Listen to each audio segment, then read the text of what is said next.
let's move on to the next very exciting session of the day, which is on the topic of aligning design and technology with human experience. So let me introduce our eminent panel. The session is moderated by architect Madhav Raman, co-founder of New Delhi-based design practice Anagram Architects. Madhav Raman is an architect and urbanist who co-founded the architectural practice in 2001, which is now an internationally recognized as amongst the top emerging practices in the world, with a commitment towards delivering deeply contextual designs and encourage sustainable lifestyles. Mr. Madhav Raman interest in cultural histories and urban economics adds depth to his practice as he brings insight and experience in transit, urban ecologies, multidisciplinary strategies, and new technologies in the projects. So, Mr. Madhav Raman, a very warm welcome to you. Let me introduce our speakers in the alphabetical order now. Let me welcome Dr. Ananya Gandotra, Head of Design, Engineering, and Sustainability at Birla Estates. She has a rich experience of 27 years across various asset classes. At Birla Estates, she provides strategic design direction and helps deliver real estate projects successfully. She leads the projects with clear adoption of strategies with alignment of sustainability with business goals. Ms. Ananya Gandotra, a very warm welcome to you. Now let me welcome our next very eminent speaker, Ms. Neelam Manjunath, proprietrix, Mansaram Architects. She is a CEO, founder, and managing trustee for Center for Green Building Materials and Technology, Bangalore, and advisor, Bamboo Affairs, Dawalbagh Education Institute, Agra. She is also a member of National Governing Council, Chairman, Karnataka Chapter, Bamboo Society of India, and member INTAC and World Bamboo Ambassador, World Bamboo Organization. Ms. Manjunath, a very warm welcome to you on this session. Let me introduce our next speaker, Ms. Dr. Poni M. Conceição, co-founder and principal architect, Oscar and Poni Architects. Ms. Poni, with Masters in Design from Cornell University and Advanced Professional Studies from Harvard University, has worked with internationally renowned architectural firm based in New York before joining Oscar and Poni Architects in 1996, working on diverse projects. She's also a visiting faculty advisor and an architectural educationist for several schools of architecture. Our next very eminent panel member is Ms. Sonali Bhagwati, President Design Plus Architecture Private Limited.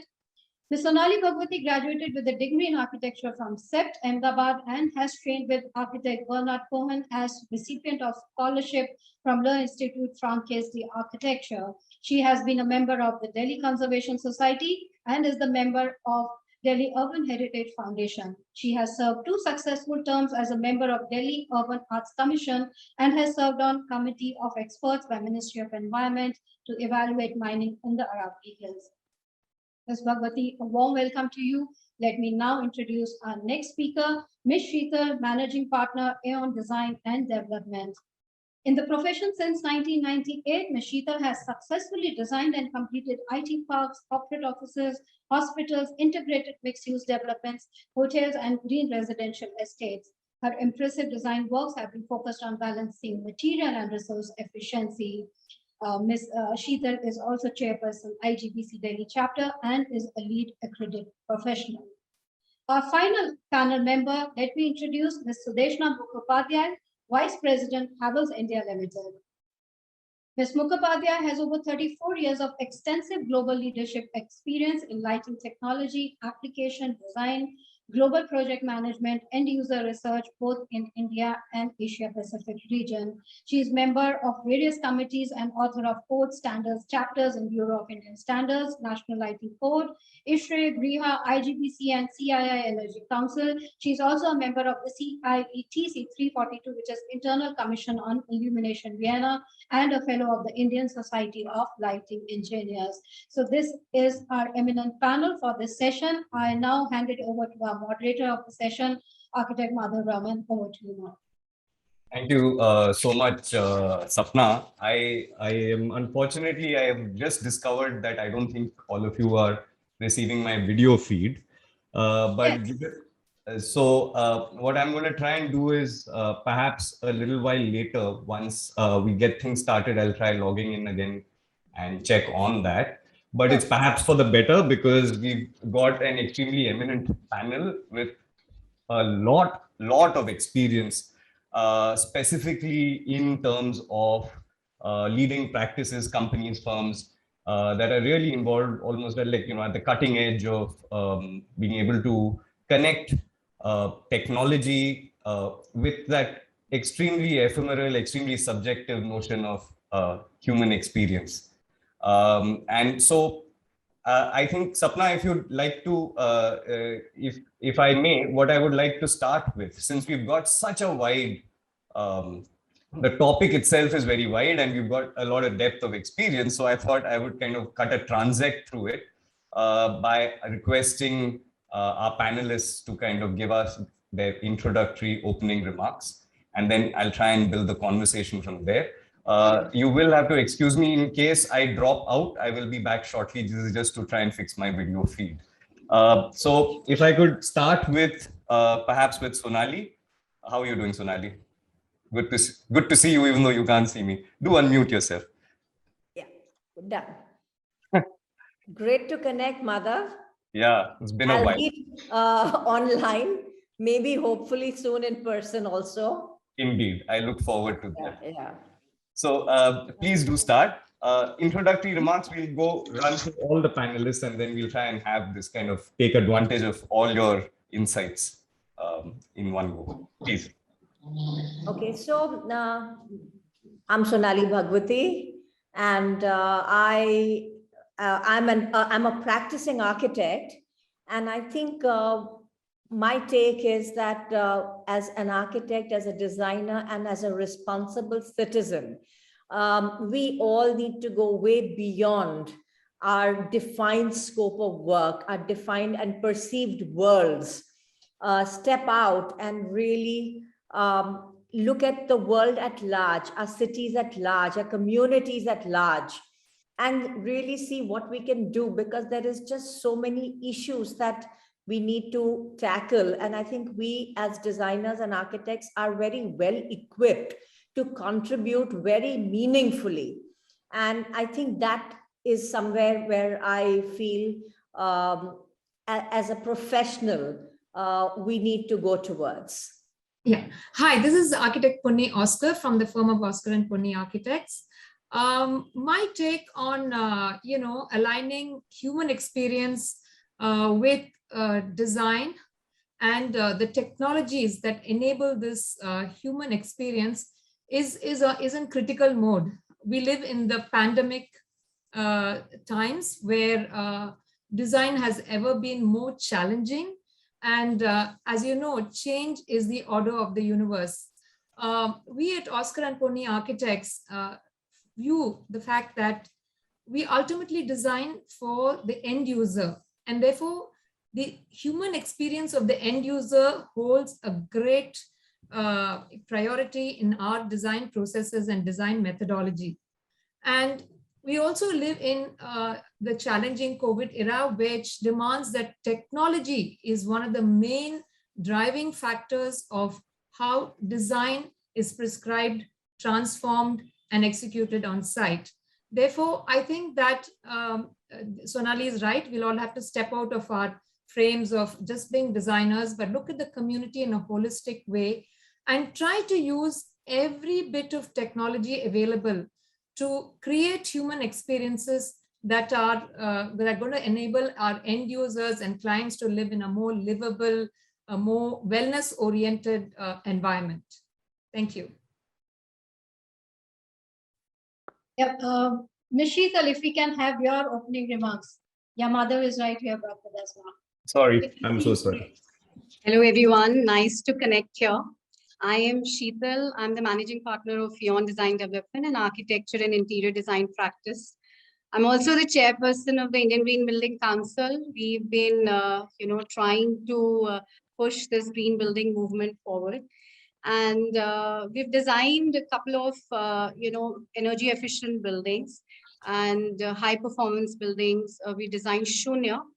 And every time we did that, we were trying to push the boundaries, make energy efficient buildings, but while realizing that it's not only about, balancing environment conscious. I mean, it's not only always about environment consciousness, while that's, of course, that's the need of the hour, but creating a rich human is very important, because architecture does have the power to, influence how we live. While of course the built environment is a derivative of the social, cultural, economic component of the society, but at the same time, what you build, we as architects, what we build has a huge impact on how people will live forward. And all these projects, it was not just the passive designing with the climate, designing with nature. We ensured that we were connecting everyone to nature in all these projects to create well-being, create occupant comfort. But technology also played an important part. So, it is always this alignment. And now with the technology moving forward, and it's the way it's going, I think that alignment becomes even more important, necessary to in our future projects, in future developments all across India, all across the world, to see all of us as a zero energy society, where there's zero water, zero waste, and zero energy wastages which happen. And that can easily be done, and that's been proven in a couple of projects that it's very much possible to do. Thank you so much, Sheetal. I think Sonali, I'll rely on my familiarity with you to. I think I know what you spoke about, so I'll come back to you when we have the larger conversation. Neelam, would you like to? Yeah. Yeah, thank you. Thank you so much for the invite, and I'm really very happy to be in the August gathering of such eminent women achievers. And Madhav, I've been really admiring your work for a long time. It's very nice to meet you here today. And so my firm is actually named Mansaram, which is come from Mansara, who was the rishi who actually wrote the Vastu Shastra. The first, and I'm not talking about the Vastu Shastra, which is practiced generally. I'm talking about the original one, which actually depends on, which is pure scientific climatological, book, which completely works on climatology. And so my designs since the beginning, I was very much focused on earlier what we used to call a solar passive, and then it came to green, and then sustainable, whatever you call it. It is actually, to me, it's the same. And that's how I've been designing through. And I believe that we as architects, I think even Bhagwati, Sonali spoke about it, and even Sheetal spoke about it, that we as architects, we are actually catalysts of change, because we create stage sets for the societies and the human life to take place in various forms. And that's makes us, our responsibility as a creative person, very, very important.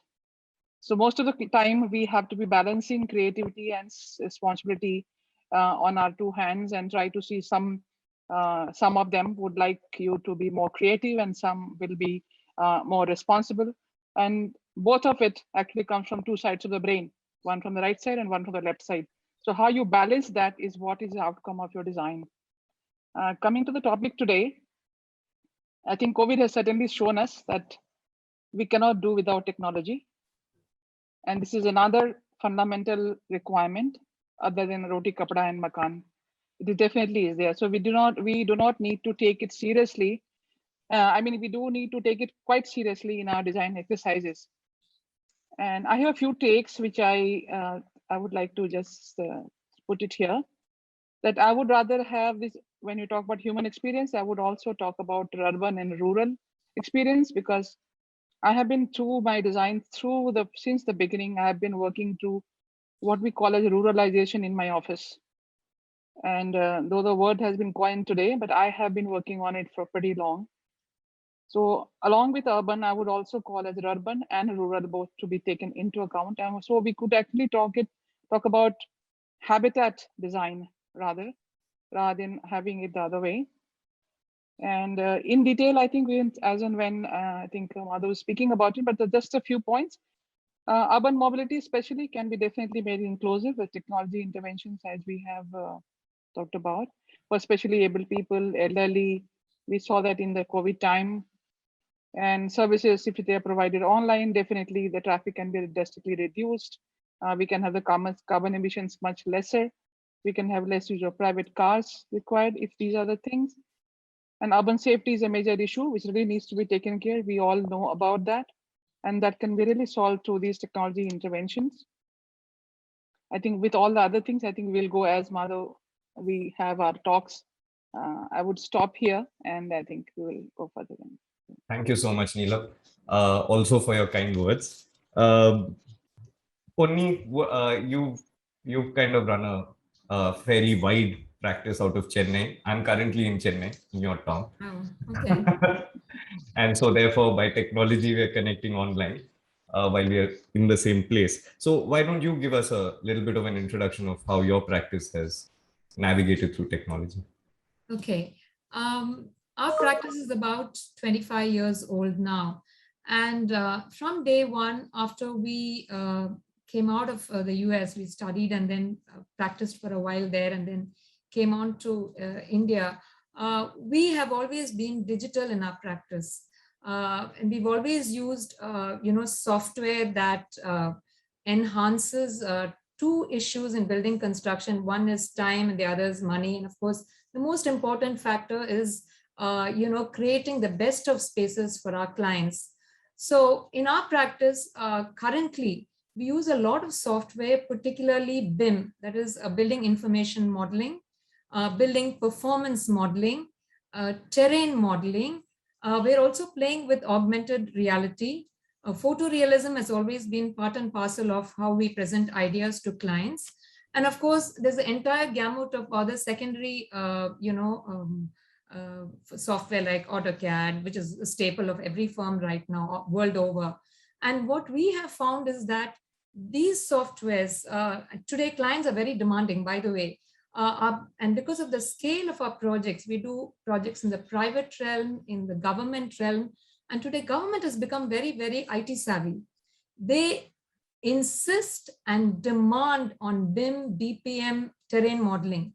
And indeed, I think it's a very good thing to have in our practice because it has saved us a lot of time. It has also raised the competitive edge in the business, because at the end of the day, architecture is a business. You'll have to, it's two-pronged really to have creative solutions and also be successful as entrepreneurs. So in our case, the demand came from the client and we were very happy to actually indulge and use these applications right now. Today we're doing a 10 lakh square feet government building, and it's so nice to see that government actually has US educated people sit on these panels and committees auditing our works. And today we do have contractors who are extremely large. They are the largest contractors in our country. And they also expect that technical savviness from our side. And today it's a good feeling to say that, using technology has been one of the forefront elements of our practice. And sometimes I feel, and this is a personal feeling, technology can make things a little cold, a little, too standardized, too engineering oriented. And that's where architects like us come in and humanize the whole thing. And I feel that is where architects create that human element. We are indeed the human element between the site, the aspirations of the client and the contractors. So we try, our very, very best to give that great human experience, use technology to communicate our design ideas to the clients. Also, I feel today BIM is fantastic because the scale of projects indicate a lot of modular construction, a lot of prefabricated, elements that come in. And that's where we find logistics. That is, you shrink the time frame of the project in a very efficient way. You reduce costs in a very efficient way. You're able to source in materials in a very efficient way. Augmented reality for us is very good because we take the client through a very nice walkthrough, literally on in a realistic fashion, to see how he or she can experience the spaces. And there is a lot of transparency in this, which is what I like. Technology makes everything so transparent. Decision making is that much easier. So in my book, in my view, I think technology is here to stay. And again, I'm saying COVID has woken up all of our clients. We're looking at contactless spaces. We are looking at voice activated technology, which is very big in the Far East. I think Europe is just catching on. We're also looking at using, very funny. All of us look west for ideas, but the point is our own Indian heritage architecture is so green friendly, is great in terms of heating, lighting, ventilation, what have you, the use of local materials. All of this has come in a very big way, and technology has been the enabler, I would say. Indeed, I particularly like your idea of not just looking west, but looking east and then looking at ourselves. I think we'll hope to unpack that idea a little bit more. Ananya, I'll start with you. I've kind of reserved both you and Sudeshna for the last two with your introductory remarks, essentially because the others are all leaders of kind of practices and companies of design, whereas both of you are trying to lead design within more multilateral interests, firms with more multilateral interests. So I'll begin with you and then I'll request Sudeshna to continue after you. Sure, Madhav. In my opening statement, I would just like to say that, yes, I think somebody touched based upon is, for me, it's the core word is responsibility. So, for example, we are sitting in our office, we'll go out and, we go into the street and then go to our homes and, so on and so forth. So the human experience is not just bound by one space that we are looking at. It has multiple facets, and thereby the experiences that are being curated at various different levels, it could be at a city level or global level or whatever, the design and technology bit needs to be constantly be debated and discussed and implemented perhaps in each and every aspect of human experience. And there is a larger play to it than just curating one space. So for me, a macro or a micro both play a very critical role in the human experience. And then I would also like to, as you mentioned, coming from a larger group, so I would like to link a few things with, climate change or sustainability, materiality, and so on and so forth. And in all aspects, like for example, if you're making a very large project, it's a township or something, it's got a huge impact on the environment that project is being brought in.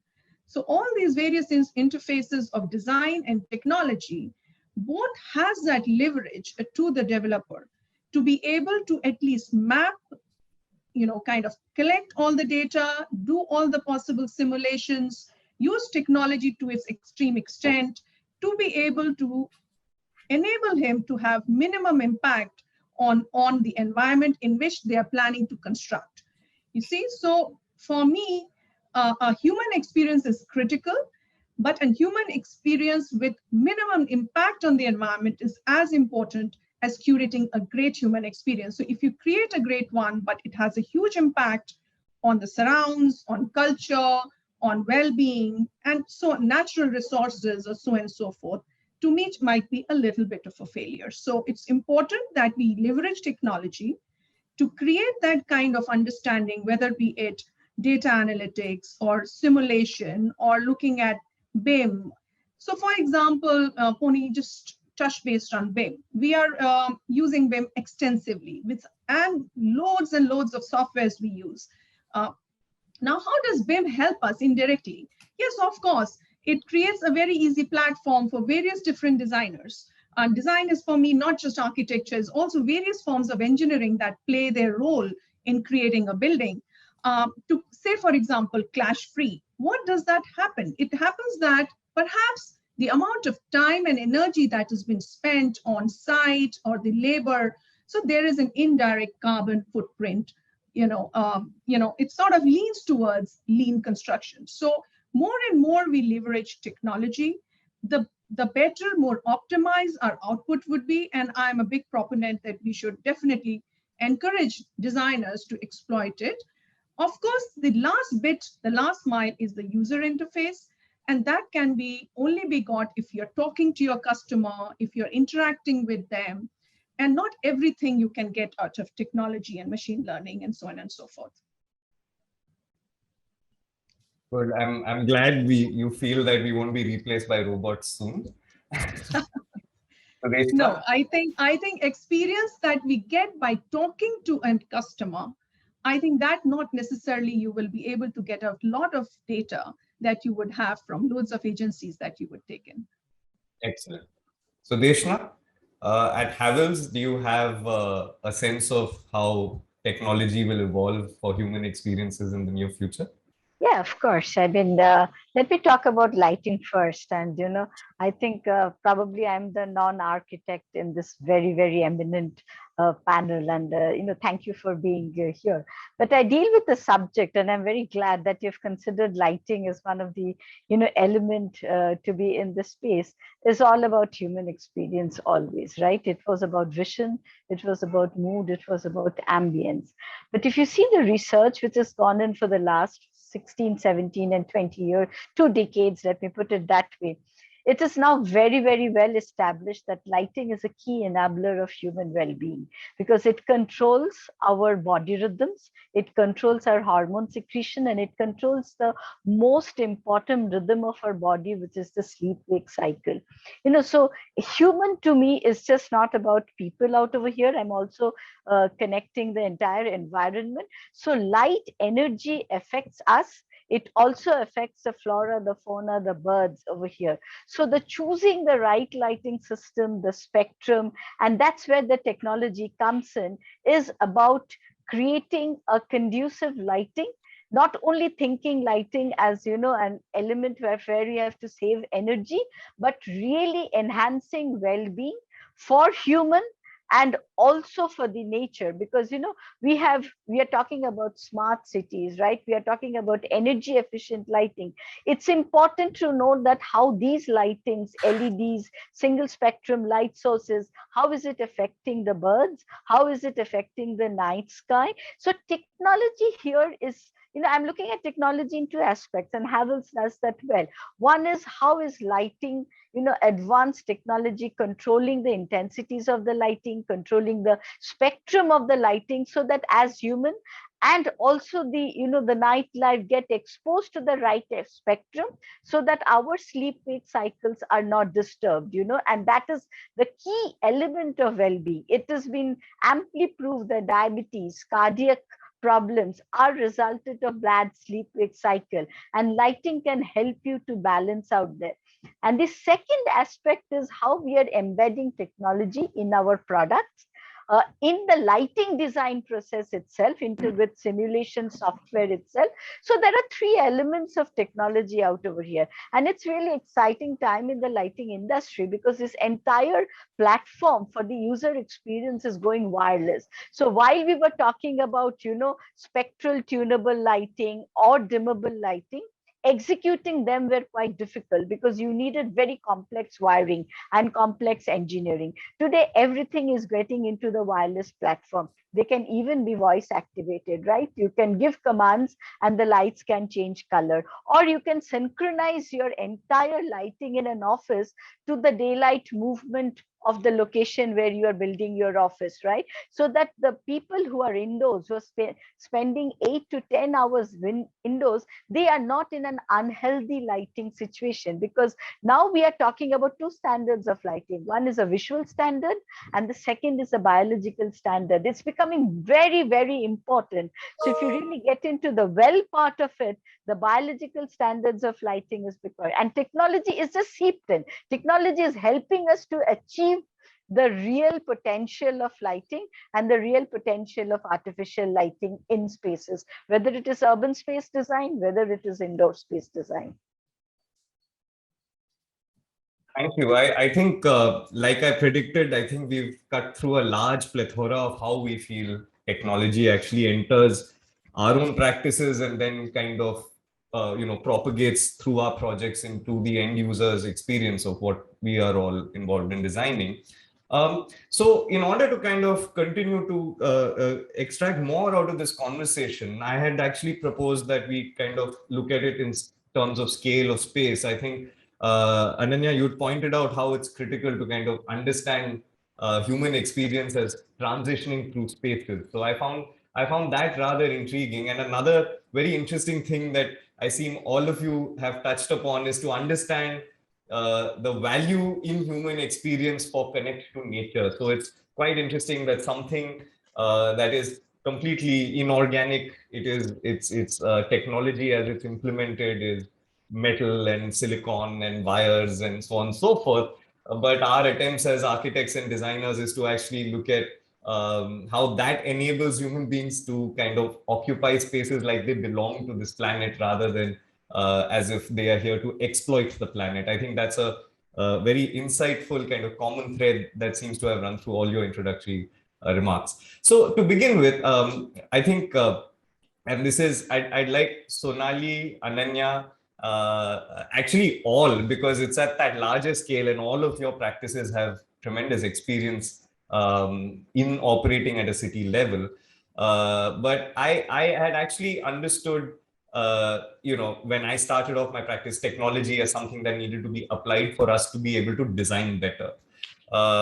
But more and more, it's becoming apparent to me that at its largest scale, at the city scale, for all of us citizens to connect with our cities, technology has started making grave impact. Now, Sonali, I'll start with you because until very recently, you were serving at the Delhi Urban Arts Commission, and I know you've spent a lot of time trying to look at how cultural mappings of, especially the older part of the city of Delhi, you've done a lot of work through the DOAC on that.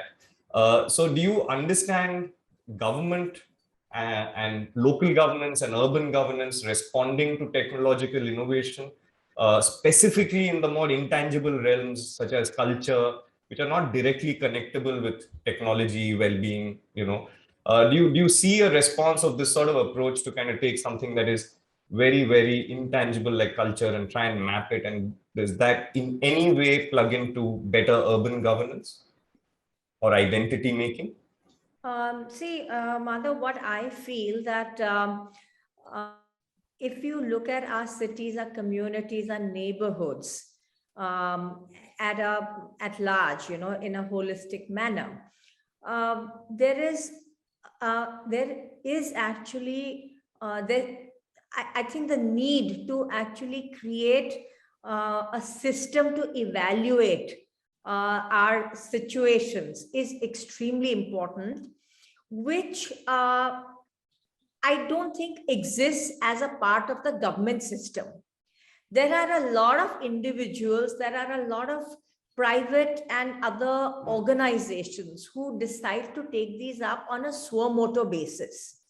It could be like a part of a CSR, but I don't think currently the government really has a system in place which specifically addresses, the cultural, the socio-cultural and the urban aspects of our cities or neighborhoods or our built environment. And I think this is a sort of a miss which we have been looking at trying to plug in many ways. Because I feel basically technology is for human beings. It's for our betterment. Yes, as an architectural practice, as everyone has said, we all use technology intensely. I mean, today, I don't think we can actually be in practice unless we are using BIM, Revit, Clash-Free, all these issues, all these aspects of architectural technology within the architectural practice is now inherent. Energy modeling, your energy, your footprint calculation, and all the rest of it. So I think every project that we do is inherently going through these processes to create an environment which aims at creating all the right denominators, whether it be energy, whether it be experience, whether it be the end product as an architectural form. So all the synthesizing of all these things remain as an integral part of all our design practices. However, as I was saying earlier, when we step out of our beautiful domain, our private domain, to go to another beautiful private domain, we swim through this mass of area which is undefined, which lacks everything that we have tried in our beautiful private domains. And that's where I feel that technology has fallen flat. There may be some intent somewhere, but the disconnect with reality is immense. And that's what needs to be looked at. And the gap which I'm talking about needs to be plugged. So it is this binary of our cities that is now defining our urban forms, you know. So we had looked at, I'll give you a small example. I mean, one of the projects that I felt very passionately about, and I had done my thesis also in that area. So I've had a very long association. And I said, let's go back to Old Delhi, let's go back to Shah Jahanabad and see that why don't we want to go there today? In every part of the world, your old cities are your heritage. You take pride in it. You actually put it in a manner where it's a part of your, it's something that you want to showcase to the rest of the world. And why are we trying to hide it? Why is it our shame, you know? So what do we do to bring people back, to create the human experience, to alleviate the urban environment over there? So where does technology play a part over there? So one is technology within our own offices, but where is the technology when it comes to the larger community? So we try to really examine that, you know, and to try and see that what is the best human experience that you create. I said, what is the best human experience in any city? The best human experience of a city is the walkability of a city. And that is completely gone. Today, you need to be young and agile to be able to navigate our streets. If you are physically challenged or you are old, you are obliterated from our urban environment, okay? So that is where technology needs to come in, make our cities walkable. What do you do to make it walkable? Let's say we create some walking loops. We try and create an experience which draws people in to come and walk. So one was to actually study the city in terms of what is happening where, and try and create these walkable areas where, whether it is the little commercial area like Kinari Bazaar, where you have the Kinari and Gota and, you know, saris and all that happening. The silversmiths are there, the goldsmiths are there, or you have the culinary areas, or you have the heritage areas, or you have the beautiful old Havelis that you can, you know, bring out and try and create interest in it. So try and create these walkable zones and districts, you know. And then we looked at where does technology come into play to humanize these areas, to enhance these areas. So we said little simple things like, where does the public and the private domain interface? So take the interface and try and see how to enhance it. So we said, okay, we look at all the, you know, regenerating all the services. Services are a huge component of any city. It's a backbone.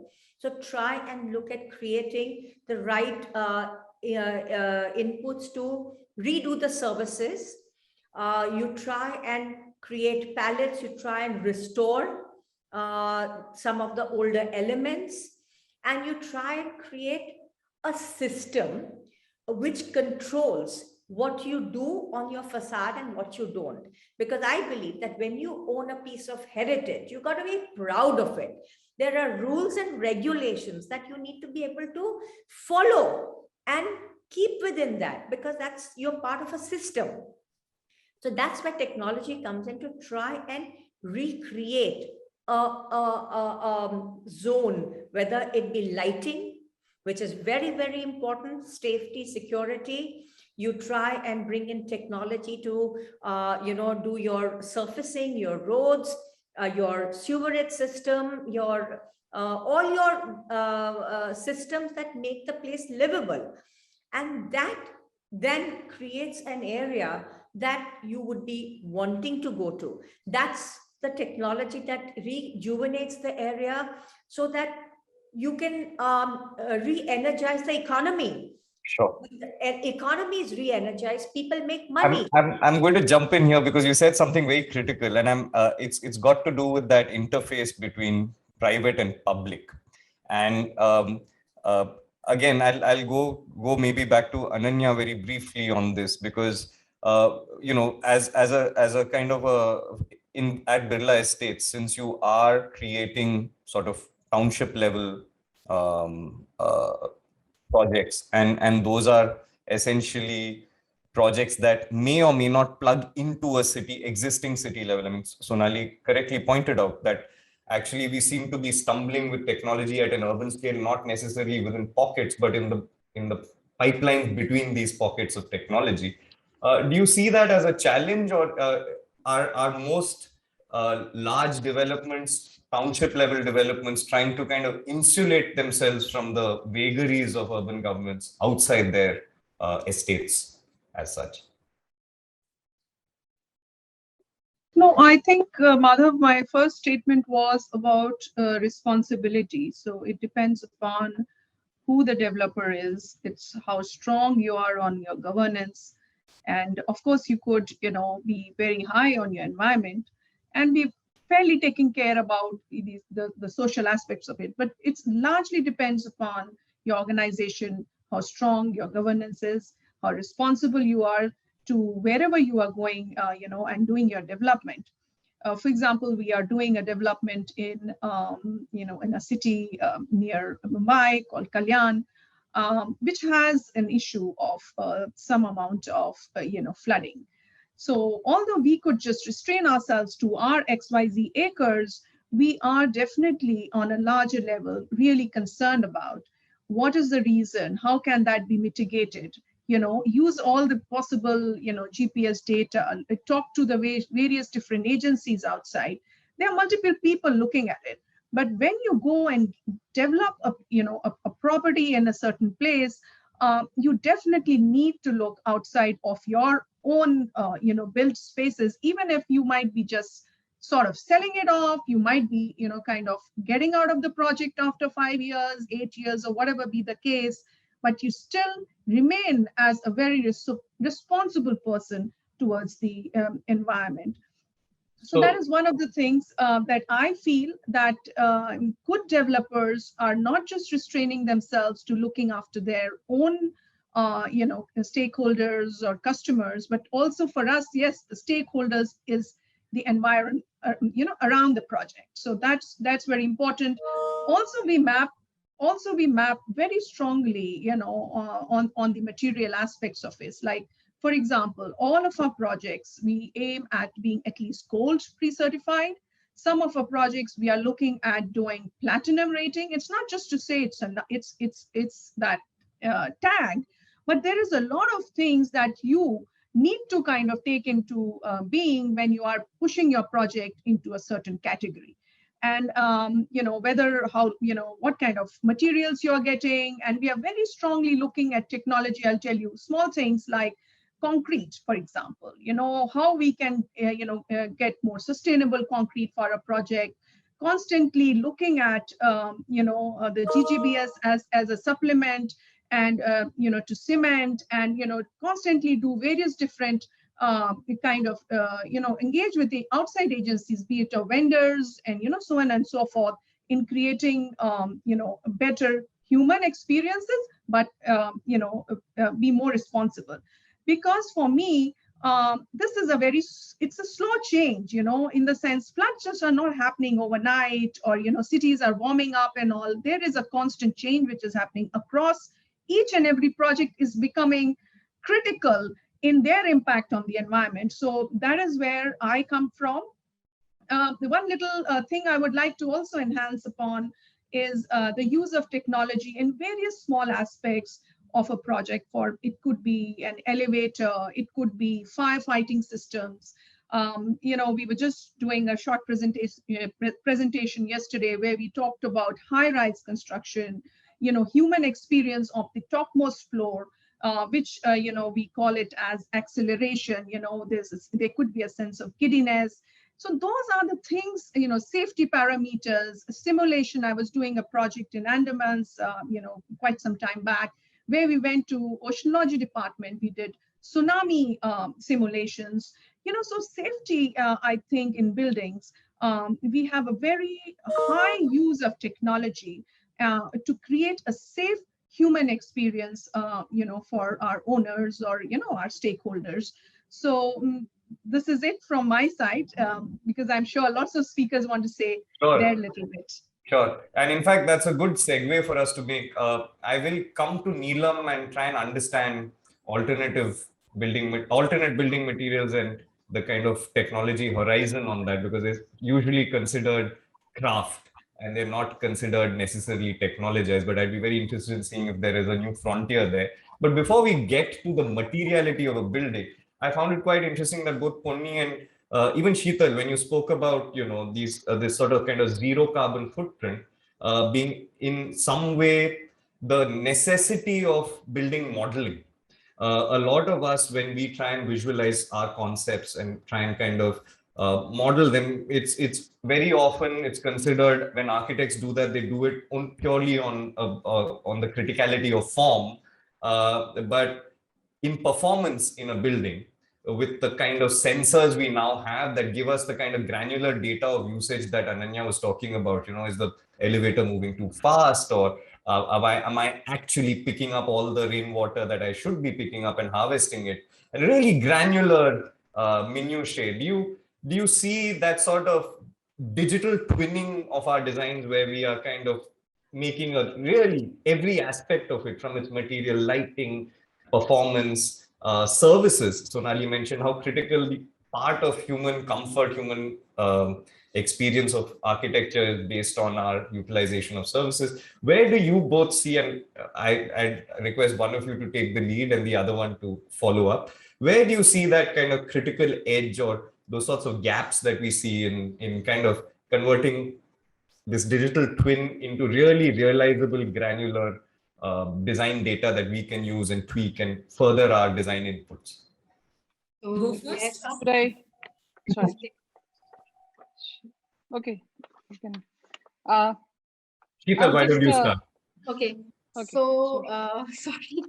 So, I will start with, so we've done high performance buildings a couple of years back to net zero energy buildings, where all these buildings were twinned, through computer simulation models. But that was not the start point, I would say. The start point was how we, design around nature. How can we connect people to nature? Because we felt that was missing. So half the work, I think, is done because the richest human experience is, we all go to holidays, we all gravitate towards nature. So richest human experiences when you get connected to natural areas, to nature. So we started with that, how in our campuses, whether these are commercial buildings or residential, how we get nature in, how we connect people to walk through those areas, to experience those areas, pause, think, rejuvenate, because time and space, time and place for nature was very important. And then we also, give access to natural daylight, ventilation, because those are the bare necessities or bare things one would really want to have in your buildings, your build form.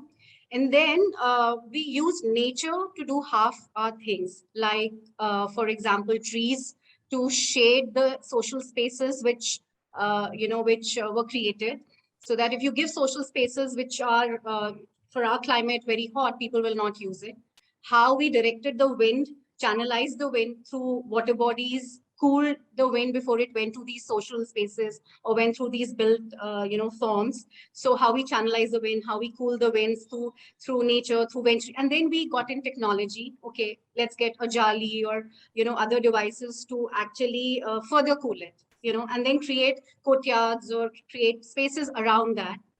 Next is that we, in a couple of projects where we cut down our stormwater system by 30-40%, just by having these bioswales, by having these natural areas, we did the trick, which were not just used for, taking care of stormwater, but again became lovely social spaces. So how environment, economics, and so, the needs of the society kind of came balanced or came together. So, I mean, then again, when we went to climatology, where we studied how the building needs to be oriented the right way, and these was then we used the simulation tools to see, because there were aspects of the society, some site constraints. Sometimes there were projects where there were lake facing on these, facing the south side or the west side. So we wanted the views, but we didn't want, so then we use the simulation models to best see how the orientation needs to be, and then and capture the daylight. And then we, so basic was to capture the daylight. We, in buildings, we saw that daylight comes about 15 feet, how to enhance it to 18, 20 feet. So our buildings are naturally lit. Then we had daylight, the perimeter lights linked to the daylight sensor to ensure that these buildings were daylit throughout the day. And only during, overcast sky or during evening hours, you have the, artificial light, which actually comes in. Then we used, we try to see that in the fair weather seasons, when November or probably February, March, where you can live with just a fresh air from outside. We don't use chillers, how we can just flow in the air at that time. Again, we use technology to monitor, what is the temperature, are people comfortable? And then again, what kind of glass we use so that there's a thermal comfort. People sitting near the glazing, because that gets heated up fast. What's the best way to kind of cut that heat which comes in? What is the shading device? How this digital twinning helped us was that what kind of shading device we give, how deep, how less. But there was economics also at every project to take care of. If you take too deep devices, then they become more expensive. So there were projects where, one project where what we did was we move the workstations away by 1.5 to 2 meters, and created breakout spaces there, because they are not used as often as the others, regularly occupied spaces. And then we could, at that time, because of the economy, we couldn't economics of that project, we couldn't really have rotatable shading devices. So there was one, we said, okay, we will have 1 hour of sunlight coming in at that time. We'll have motorized blinds, which would cut off the glare, but otherwise there's no blinds which will be there in that building. So so it was not just technology, it was first connect people to nature, have those social spaces, give those dynamic and, plethora of spaces where which create beautiful experience for people. They have privacy, they have interaction, they have all of it. And then use technology to enhance that. If are they comfortable enough? If they are not, what would be, we have CO2 sensors, we have daylight sensors, we have task lighting, we have, variable VAVs where they can control the temperature. So it's always a mix, we felt, which kind of drive this. And of course, the simulation models helped us a lot, because it was twinning everything. It was telling us that, this is the, so for example, there was a building where we had a very tight budget, but we had to make it, so it's a building which is Green Boulevard. It is one of the 10 largest LEED Platinum projects. At that time, it was 800 square feet. We were air conditioning by just 1 ton of air conditioning, but the budget was really tight. So we used free cooling. We did envelope insulation, but we didn't have the budgets to completely insulate the envelope. So so these computer simulation models actually helped us to say, okay, you spend 1 crore extra when you do north and east side double sandwich wall, as against do single AC block and do a sandwich wall on the south and west. Maybe your incremental cost is only, let's say, for example, 25 lakhs, but your energy saving is still, it's not changing as much. You better put solar panels, which may cost that 75 lakhs and would give you a better energy saving. So, so we went to those nitty-gritties, and they helped us to achieve within that tight budget a building which was very high performance, almost 800 square feet area. We were air conditioning by just 1 ton of air conditioning.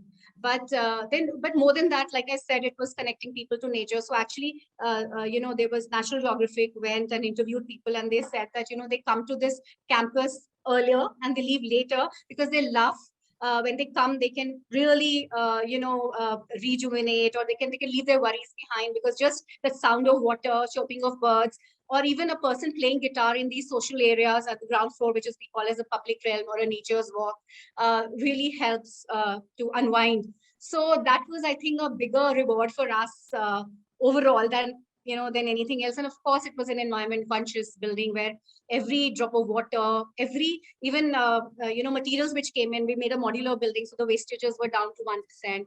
So all with the help of twinning, of course. No, I really like I think from what I get is that there is this kind of now a shift in the way of deploying technology almost in layers. So you first try and put in more passive technologies to kind of deal with the bulk of the connection that one needs to make, both in terms of resource consumption, wastage, and the kind of very human, belonging to the planet, as I call it.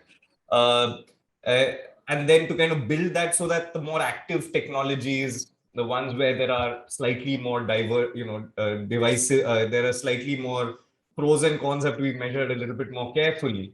You're kind of more frugal and more nuanced in applying it rather than just slathering it with, highly active technology processes. Ponni, you'd mentioned a very interesting term. You'd called it terrain modeling. And a bulk of our conversation so far in terms of modeling and information has to do with literally the built, the architecture, the services, and so on and so forth. How do you see the stuff that already exists on site, the natural, the terrain? How do you find that kind of plugging into your way of getting more, more enriched human experience to the end user?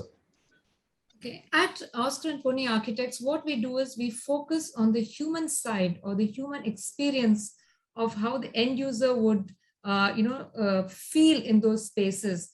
And then we use technology as a, parallel component. So there's basically a synergy between the human element and technology. And because most of our buildings are LEED rated, green rated, we go with different agencies depending on whichever agency the client wants. The template is the same. We always bring in a green consultant because then they are more cognizant of the minute aspects of how energy modeling can be done. We focus on the kind of materials that are used and how they will lift and enrich the human experience. Because the end of the day, it is human experience.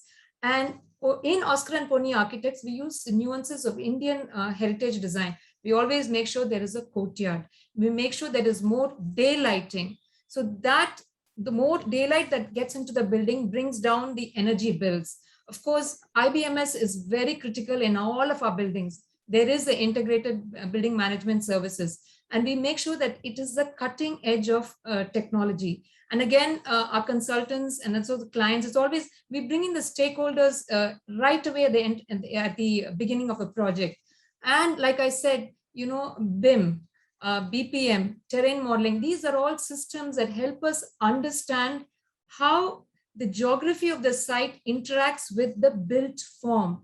And the fabric of the built form interacts with light, heat, the environment, the surrounding environment. It calibrates everything so beautifully that we are able to optimize everything, right from selection of materials, volumes of space, volume of daylighting, volume of artificial lighting, because we try to bring down artificial lighting as much as possible.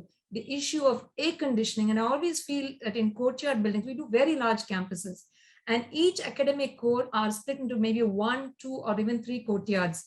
And so this is the human experience that we bring in with the, twinning of technology. And every element of, the built space, be it windows, doors, there's something called embodied energy in every element. So even that is calibrated, and we show the client the calculations at the end of the day, how much money they save vis-a-vis capital investment, vis-a-vis running costs. So all of this, for me, I always put myself in the shoe of the client. How much money am I spending? How much money am I getting out of the whole thing? How much is technology helping me at the end of the day? As well as a very, very important issue of human experience. I think nothing can beat human experience. Technology is, again, I say it's an enabler. It just makes your decision making a lot more quicker and faster. This particular project we're doing so much of modeling. Sometimes it's a little mind-boggling, and as architects, it's a dicey process how you glean through, reams and reams of data and then figure out, yes, this is what we want. So I think it's all a design process, is a process of methodology, but always keep in mind the human experience. And of course, now we have the new googly called COVID that came in. So I feel, I'm a history buff, and I've studied our temples and our palaces and the way, our ancestors designed, these built spaces. And I also feel that they must have gone through something similar to the COVID pandemic that we have gone through, because we always believe in evolution. You wash your feet before coming in, you create sub corridors, you don't just like that jump into the living area. There is a hierarchy of spaces, and which is why I say that I wish schools of architecture focused on our heritage style of architecture, and then ran this parallel stream of technology, because I feel we build for the people. End of the day, it is their aspirations, their comfort level, their experience that is that much more critical. And if we have reached it, then we have become successful architects. So it's very, very interesting, if you kind of keep the center of your design conceptualization, the human experience, you very often find you have to decenter the human being and look at larger, more environmental, more ecological connections to kind of achieve that centralized, to kind of give that primacy to human experience. And I actually really like the way you kind of ended with, I'm also wondering whether, in what all of you are saying, this idea of modeling, of kind of having this intense amount of informatics about building, performance building, usage, building construction, kind of allows us to share a vocabulary with engineers, and we are able to work more fruitfully with them rather than this traditional, battlefield that we create between engineers and architects. I think technology allows us to kind of ameliorate that situation. And that kind of, I now want to kind of turn to Neelam and kind of pick away or unpack this divide that we've kind of got within our own ideas of construction technology and, mainstream materials, which highly technologized buildings, it's assumed, are kind of devoid of material experience. And the idea that, or so-called alternate building materials or traditional building materials are in some way much more amenable to the human hand, and therefore there's almost a kind of period, perhaps in the Iron Age or Middle Age, where innovation in those fronts stopped. So are we now seeing a sort of technologization of these other materials, of kind of widening the material palette that architects and designers have at their disposal in order to kind of address this idea of connect and, human experience of kind of feeling like they're part of a planet rather than sitting on top of it? Yeah, thanks, Madhav. So first is that, actually, I don't consider the materials that I work with as alternate materials, because at one point of time, they were the mainstream materials. And concrete and steel has been around maybe for 100 years or some more years. Yeah. And even the life of the buildings that we have with these materials ranges between 40 to 70. It doesn't go beyond. Whereas the materials that we have been building with, they can have gone up to even 700 years old, buildings even in mud. As simple as mud. And that brings me to, I just also will try to just give some examples of, because I have been working with the materials, also trying to mainstream them, parallelly, since I started working with bamboo, and then I added mud to my palette and waste and other things. So I have been generally going across the world trying to understand, how do you really mainstream these, because they really need to be done. That brings me to one point, that all these BIM and all other things that we talk about, they only work on factory produced materials. They don't work on other materials. And that's a very big flaw in our, this thing that we are not, I wouldn't say flaw, we have a setback to use the kind of materials that we use. There needs to be a correction here. That's exactly. Yeah, so are there any scope of technologizing these? Right. Yeah, so that's what I'm just coming to that. So I was in this conference at IASS, International Association of Shells and Spatial Structures, because I work with bamboo, and it's a very lightweight material, and the way it can be actually anything which can replace steel on this planet is bamboo. And that is, so I have been trying to evolve various experiments and technology to do that. I also presented a paper at the International Children's Spatial Structures Conference at Barcelona in 2019. And before that, I also went to take classes on NURBS at MIT Boston, the earlier year that was there. And I was quite surprised. I mean, you have these, all these Cobra, and you have Python, and you have Rhino and all these things, and very technological and things, and suddenly after the whole class, they come up with a small shack for the beach with that. So now I just it made me to think, do you really need this kind of technology to do this kind of a work? That was one point. And then how many people would be able to afford this kind of a thing? Maybe it's for mega projects. But how about the 95, probably I would say, % of the country or the world, how they build? How does this technology actually cater to them? In this one, there was one more very interesting thing, was an experiment that was done, I think, by Harvard with one more Ivy League universities. One experiment was done about a new material that they tried to come up with. Okay, we are defining these properties, and these are the things that we want out of it, and then your 3D machine that comes out with a material and their components, and they come up with a form. And they have everything which is machine made and everything that has been told that, okay, this is how it will do. But when they actually implemented it, it behaved in a different manner than what they had expected. And it's everything. I mean, there's nothing left to any kind of a doubt or anything with all these experiments. And so I asked the question, so what happened here? What went wrong? And the answer was, the natural property of the material took over the machine. Now, I mean, how do you really react to that? What I'm just trying to say, above all this, probably, I mean, and I think people have told in a different manner, but I think we have technology, which is nature, and human brain, which is much, much higher than anybody else.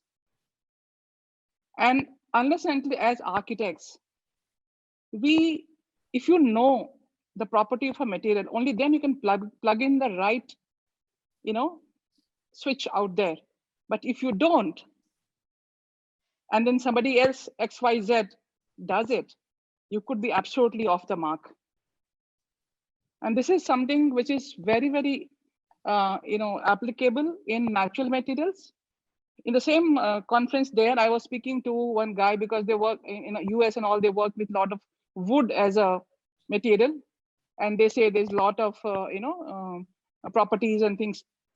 Even after all this advancement, wood even again is a natural material. So you can have categories, and you can have ranges. You can never have a proper definition of a natural material to say that this is how it's going to behave. So unless until an architect has the experience of working for several years with a particular kind of wood, he looks at the wood, he touches the wood, and he knows this wood is going to behave like that. And then the machine or the other things, you say, okay, feed this data, so maybe then we will come out with a solution. So unless until you know that value, unless until you know that value, you cannot actually do it. And this is something which is very important when somebody says that architects will become obsolete. They cannot. Because what I'm trying to say is that, because the future is for natural materials, we don't have enough reserves on this planet to have cement and steel and things like that. And you create an environment, you create a box, and then you try to air condition it, and then you make the air conditioner energy efficient, and you say that we have done it. I'm doing a project called E5, element 5, because I believe in this 5-element architecture. We try to balance the 5 elements, because everything is made of 5 elements. We, nature, earth, everything that we see around us. And when you balance these 5 elements, you have actually done the best that you can do for a design. You are able to, because a human being can be completely at rest and composed. And the best ambience would be where your body aligns with the 5 elements around you.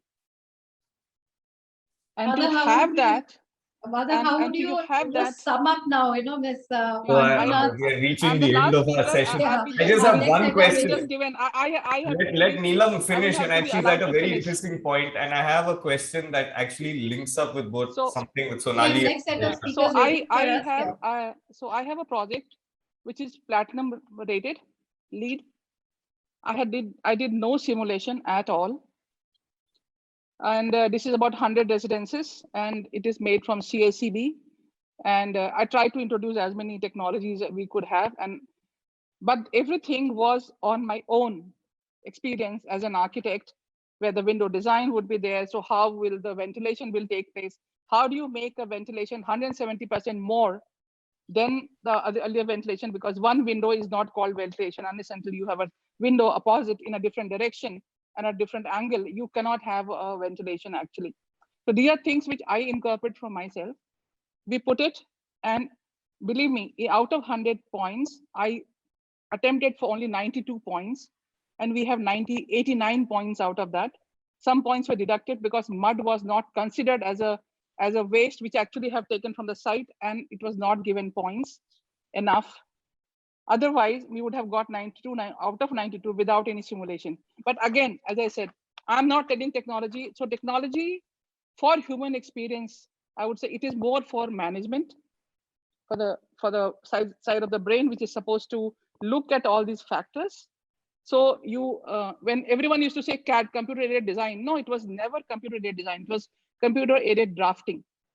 So we have to actually, unless until till technology is very good, till it starts taking over us, we have to be able to, use technology. Absolutely, I completely and see only what then you're, yeah, comes coming to some kind from. of a I think I understand that if as Yeah. practitioners we and do here that. and here, so here, when I do a bamboo this thing, I also use Rhino.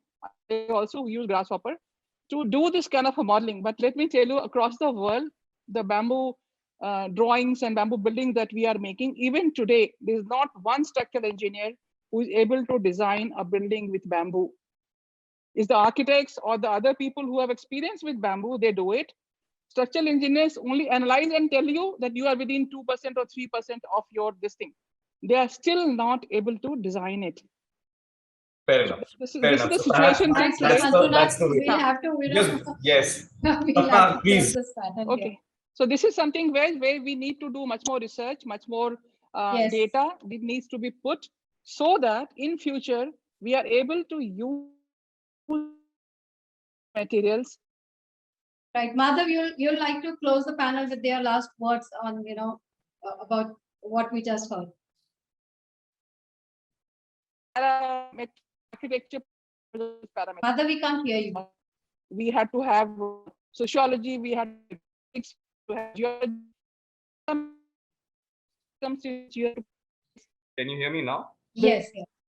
Sorry.